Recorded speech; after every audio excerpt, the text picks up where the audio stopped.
One of my students is working up front. It's weird. I'm glad she's not here. What I call, okay, this is called What I Call. Motivation is a different beast waffling within each child. How to get it feeding or to get it feeling curious is not a formula. When nothing else works, I rub my belly and pat my head at the same time. I yo-yo, I polish my shoes. These are signs my nerves are really windmills. I've told few students, Sean, I whispered one day after class, I don't know how to find the cheese in your mind. And he just stood there, like a praying mantis, unsure of his limbs, and said, yeah, my parents don't know either. And that was enough for me. I am beginning to understand why a confused parent would send a child off to some military, why that child would come back in a body bag or with a diseased mind, and I get it. That assumption gives license to lies. And that we are all here with no concept of how to, or know how, that the illusion of knowledge keeps us barreling. All right, another poem that I teach is, this is a poem by Thomas Hardy, and I wish I could teach Thomas Hardy's novels. He's an incredible novelist. But I don't have the time with seniors in British literature, so I teach a couple of his poems, and this one is The Darkling Thrush. I leant upon a coppice gate when frost was spectre gray, and winter's dregs made desolate the weakening eye of day.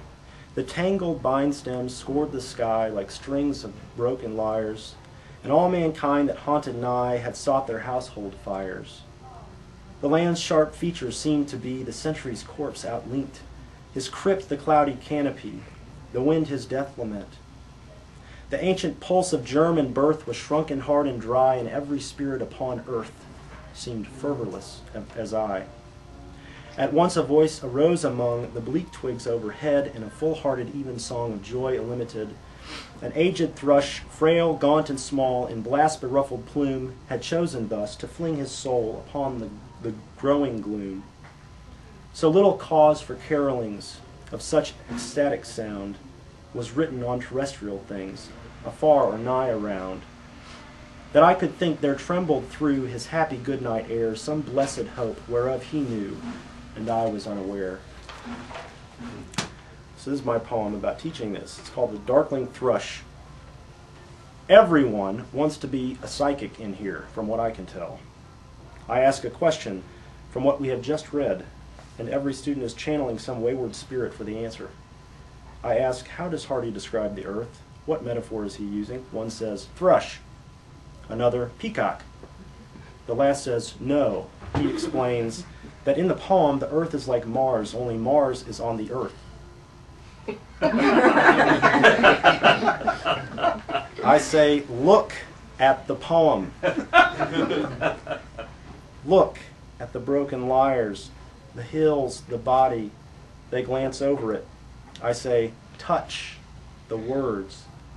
RJ is walking over the poem like his fingers are a species of long-necked cattle. He says, wide, I'm grooving on this poem. Oh yeah? You like that music? I respond. He says, that bird moves me. I have little stories I tell to my seniors when they have made it so many months. And this is one of the stories. It's called My English Teacher. I am from Arkansas. This fact is more interesting than, say, being from Pennsylvania. Most people respond by saying, so you know Bill Clinton? And I respond, yes, I met him when I was in the 3rd grade, and my senior year English teacher peed on him at the urine trough at a minor league baseball game.